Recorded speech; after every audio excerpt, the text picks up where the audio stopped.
Ahora estamos frente a una etapa que va a incluir mayor radicalismo y no necesariamente viene de la parte de división étnica, incluyendo un aspecto de carácter religioso que ya ha hecho presencia en muchos países, en muchas ciudades de Europa y ha dejado un saldo que nos debe llevar a la reflexión. Se cumplió y ahí está. Y yo creo que gran parte de lo que hemos visto de ese resultado lo tiene precisamente lo que yo comentaba, la ausencia de un liderazgo republicano en la ciudad, la ausencia de un nombre en esa papeleta. La gente no votó realmente por un candidato, votó por el menos malo, hasta por un independiente como Cuomo, con el pasado que había tenido Cuomo. Cuéntanos un poco cómo se vivió esa jornada y cuál ha sido el día después. Mira, el día después está en estos momentos Nueva York todavía en shock, una parte de la población que se niega a caer en un modelo que ha sido un fracaso permanente en cada uno de los países o de las ciudades donde se ha impuesto. En el caso de los grupos que de alguna manera no estaban identificados con ningún candidato, porque no tenían candidato. No es un asunto nuevo en Nueva York. Hay periodos de la historia de esta ciudad donde la representación del GOP no existe, no hay candidatos fuertes.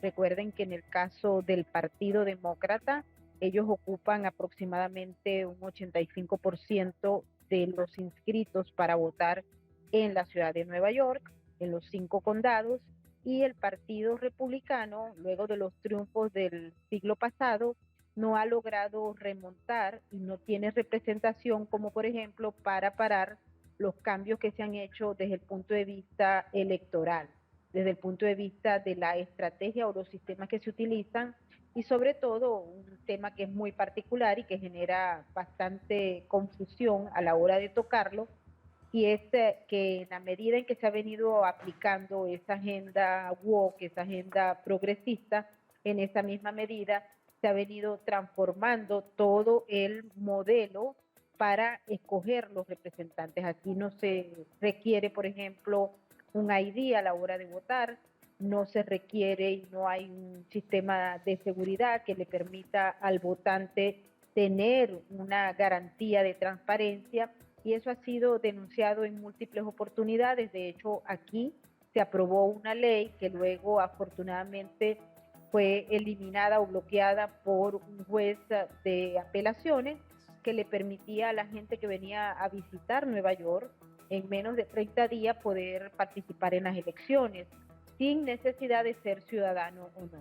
Todo esto, aunque la gente lo quiera excluir de lo que ocurrió ayer, tiene que ser participar en todo lo que es el tema del debate que se está haciendo hoy.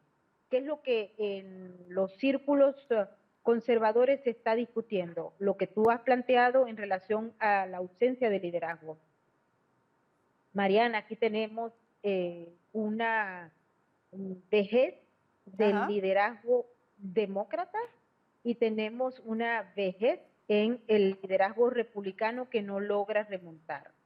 Hay en paralelo una enorme cantidad de jóvenes, generación Z, generación millennial y como los queramos llamar, inclusive hasta los 45 años, que responden a un modelo de adoctrinamiento que se da desde el preescolar hasta la universidad. Basta echarle un vistazo a los currículums de las universidades para ver qué es lo que se produce aquí en materia intelectual, en materia de creación de talentos, y se van a dar cuenta que Gramsci estaría muy contento de dar clases en estos momentos en Columbia o en cualquiera de los centros universitarios de pensamiento. Y de hecho, Maybor, resulta curioso, y ahora quiero que ahondemos un poquito en ese primer mensaje de Mamdani, nada más convertirse en el próximo alcalde. Vamos a pedirle después a nuestros compañeros que nos pongan parte de ese discurso. Si lo tenéis ya listo, vamos a escuchar parte de ese discurso de Mamdani, pero quiero enfocarme en 2 puntos principales de ese mensaje después de escucharlo.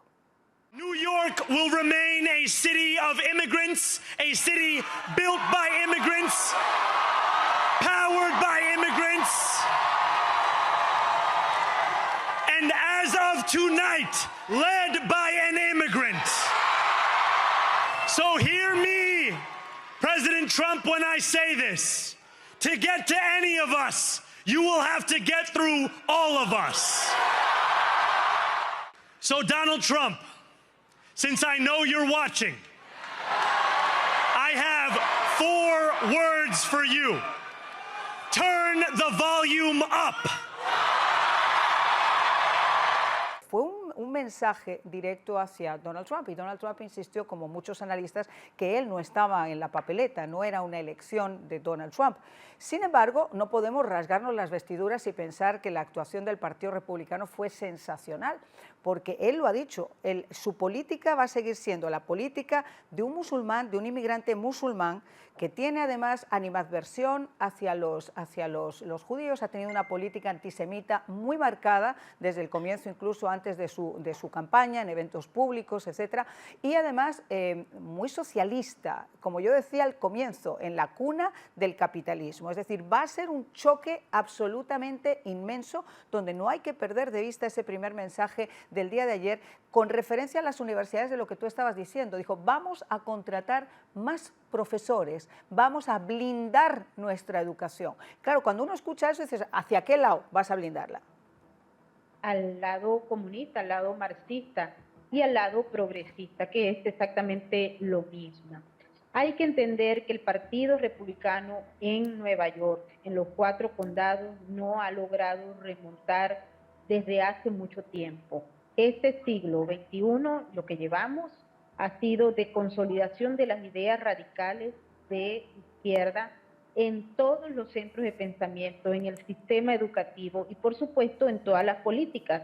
De allí que entendamos que la ciudad de Nueva York, desde el punto de vista de gobierno, esté dedicada al desarrollo de una agenda que quiere conservar, por ejemplo, ayudas estatales, bajar las rentas, siempre ha sido así. La primera experiencia que fue nefasta para la ciudad y que duró 8 años fue la de Bill de Blasio. Bill de Blasio empezaba sus discursos con patria o muerte y era un gran admirador tanto de Fidel Castro como del sandinismo. Había estado formándose, de hecho había estado en las montañas de Nicaragua en la época de la lucha sandinista, y cuando se enarboló como precandidato presidencial, pues lo vimos en plena esencia. Nosotros lo sufrimos aquí en Nueva York por 8 años. Mamdani tiene previsto permanecer 8 años en el gobierno. Él fue electo ayer por 4 años, pero sin duda alguna desde la alcaldía y ante la presencia masiva de personas que son del grupo zurdo, del grupo de izquierda del Partido Demócrata, con un apoyo impresionante de figuras como Alexandria Ocasio-Cortez, como también Bernie Sanders, podemos esperar que esto se pueda ampliar. Aquí también hay que entender que los grupos musulmanes y algunos de los grupos islámicos radicales ven en este triunfo de Mamdani la posibilidad de penetrar institucionalmente una ciudad que, como bien se ha dicho, fue un modelo del capitalismo, fue un modelo del sistema financiero en el que existe una prioridad en la demanda, la oferta, todo lo que tiene que ver con la libertad de mercados, etcétera. El discurso de Mamdani nos lleva a una proporción diametralmente opuesta a lo que hay y a lo que simboliza. Lo mismo que ocurrió, y tal vez lo veo, Marian, con alguna preocupación extra, porque cuando vivimos la era de Bill de Blasio vimos el tema de la toma de las calles por parte de grupos radicales como Black Lives Matter, como Antifa, etcétera. Ahora estamos frente a una etapa que va a incluir mayor radicalismo y no necesariamente viene de la parte de división étnica, sino que viene incluyendo un aspecto de carácter religioso que ya ha hecho presencia en muchos países, en muchas ciudades de Europa, y ha dejado un saldo que nos debe llevar a la reflexión. Aquí estamos hablando de otro nivel, de una mezcla de izquierda marxista, de izquierda que tiene también algún apoyo y soporte de los tal vez radicales del Partido Comunista Chino. Hay que recordar que Mamdani también representa esa nueva versión que no tiene ningún tipo de peso o de limitante institucional a la hora de revisar cuáles fueron los fondos que pagaron su campaña electoral. Aquí se hizo un informe importantísimo que fue presentado a la Comisión Electoral, a la Fiscalía de Manhattan y al Departamento de Justicia, donde se solicitaba que se hiciera una investigación y se tomaran decisiones en relación a quién pagaba este nuevo personaje de la izquierda radical.